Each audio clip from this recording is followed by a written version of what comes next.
गझल बावनी. नमस्कार. गझल भावनेमध्ये आपल्या सगळ्यांचं सहर्ष स्वागत. सदानंद डबीर यांच्या काही निवडक गझलांचा आस्वाद आपण या उपक्रमाअंतर्गत घेतो आहोत. आजची गझल ऐका आणि या गझल नंतर या गझल विषयीचं भाष्य करण्याचा एक छोटासा प्रयत्न मी करणार आहे, तेव्हा भाग शेवटपर्यंत जरूर ऐका. पाऊस पडतो या गझलच्या आधी मी एक मुक्तक लिहिलं ते मुक्तक आधी वाचतो. कधी हसून बोलते कधी बघून टाळते, कधी हसून बोलते कधी बघून टाळते, कळायचे मला कसे तिच्या मनात काय ते.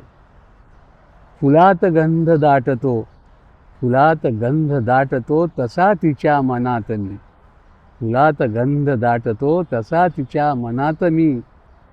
पुवार त्या कळीस हे बघू कधी कळेल ते. गझल. पाऊस पडतो कोसळतोही, पाऊस पडतो कोसळतोही, ती असल्यावर दरवळतोही.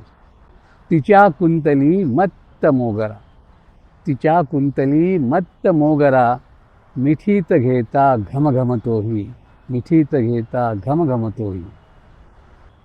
नजर तिची ती, नजर तिची ती गूढ सरोवर, नजर तिची ती गूढ सरोवर, मी बुडतोही मी तरतोही. तिचे मौन तर कविता होते, तिचे मौन तर कविता होते, स्पर्श लाजरा गुणगुणतोही, स्पर्श लाजरा गुणगुणतोही. हा एक अतिशय तरल शेर आहे, बघा तुम्हाला कसा वाटतो. श्वासांनी मी लिहितो गाणे, श्वासांनी मी लिहितो गाणे, निश्वासांनी अन पुसतोही, निश्वासांनी अन पुसतोही. या गझलला मी मक्ता लिहिला आहे. मी सहसा मक्ता लिहित नाही आणि दबीर हे माझं तखल्लुस आहे. तर मक्ता असा आहे. अशी नजाकत खयालातली, अशी नजाकत खयालातली, आहा दबीर तू आवडतोही, आहा दबीर तू आवडतोही. सुरेश भटांनी एका लेखात असं म्हटलंय की गझलेमधील शेर हे पॅराडॉक्सिकल असतात किंवा पॅराडॉक्सवर आधारित असतात, ही समजूत चुकीची. त्यासाठी त्यांनी आपल्याच एका शेराचं उदाहरण दिलंय. तो शेर असा. उरली विरंगुळ्याला ही सांज वेळ माझी, उरली विरंगुळ्याला ही सांज वेळ माझी, उरल्या तुझ्या जराशा प्राणात हालचाली.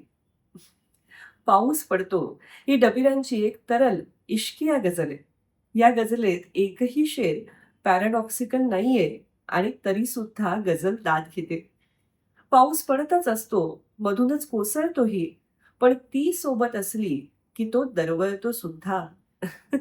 क्या बात है. या कल्पनेला आपण आपोआपच दाद देतो. डबीर 2 शेरांमधला राबताही सांभाळतात आणि दुसऱ्या शेराची स्वायत्तताही जपतात. त्यामुळे एका शेराहून दुसऱ्या शेरावर जाताना धक्के बसत नाही. गझल प्रवाही कशी होते हे या दुसऱ्या शेरात बघा. मतल्यातल्या दरवळतोही नंतर पुढच्या शेराची सुरुवात होते तिच्या कुंतली मत्त मोगरा या शब्दाने. गझल सहज प्रवाही होते. आणि तिसरा शेर तर हास्यले गझल शेर आहे. नजर तिची तर गूढ सरोवर अशी प्रस्तावना केल्यावर प्रभावी आणि उत्कट असा समारोप येतो. मी बुडतोही मी तरतोही. सदानंद डबीर दबीर असं तखल्लुस वापरतात. आता दबीर हा फारसी शब्द आहे. त्याचा एक अर्थ लेखक असाही होतो. मात्र मक्त्याचा शेर डबीर सर क्वचितच लिहितात. या गझलेत त्यांनी मक्त्याचा शेर लिहिलाय आणि फार मिश्किल येतो. कवी स्वतःचीच तारीफ करतोय. ते लिहितात, आहा दबीर तू आवडतोही. असं ते स्वतःलाच म्हणतायत, पण मला वाटतं रसिकही त्यांना असंच म्हणतील, नाही का? आणि बहुधा यामुळेच हा शेर त्यांनी कंसात टाकला असावा.